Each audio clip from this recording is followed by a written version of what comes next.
All right, so let's take a look at this example SAT problem. We have y equals 2x squared minus 21x plus 64, and y equals 3x plus a. Okay, the first one is x squared, so this is a parabola. The second one has x and y to the first power, so that's just going to be a line. Okay, so parabola and line. In a given system of equations, a is a constant. The graphs of the equation in the given system intersect at exactly one point, x comma y, in the xy plane. What is the value of x?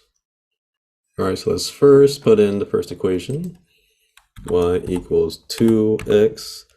And to get the exponent, you do shift 6. And put your 2 in. Right arrow, negative 21, and then x. And then plus 64. Okay, so we see our parabola there. And we want to put in the other one, y equal 3x plus a. Okay, so a is a constant value. This is one we need to adjust in order to have the one solution. So we're going to click on the a, gives us a slider. Okay, this red line. So right now it's hitting, the parabola at 2 points there. So we need to adjust this. Now the answer choices, those are not the values of a, those are values of x. Okay, so it's going to be, either you want to get it, if I go this way, you see those two little gray dots. They're getting closer together. You want to have it so there's only one dot. Okay, we want to zoom in and be sure. Okay, clicks there.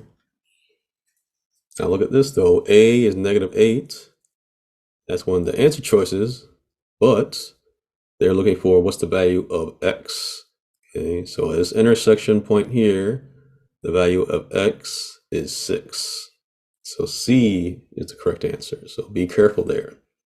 All right, so this is a system of non-linear equations. We have a parabola, we have a line. This is 3x plus a, so it's going to be at an angle. Okay, it won't be horizontal, it'll be at an angle.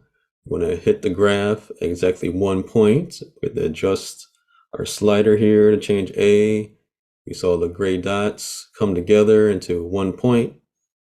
Okay, and that point was 6, 10. Okay, the x value of 6.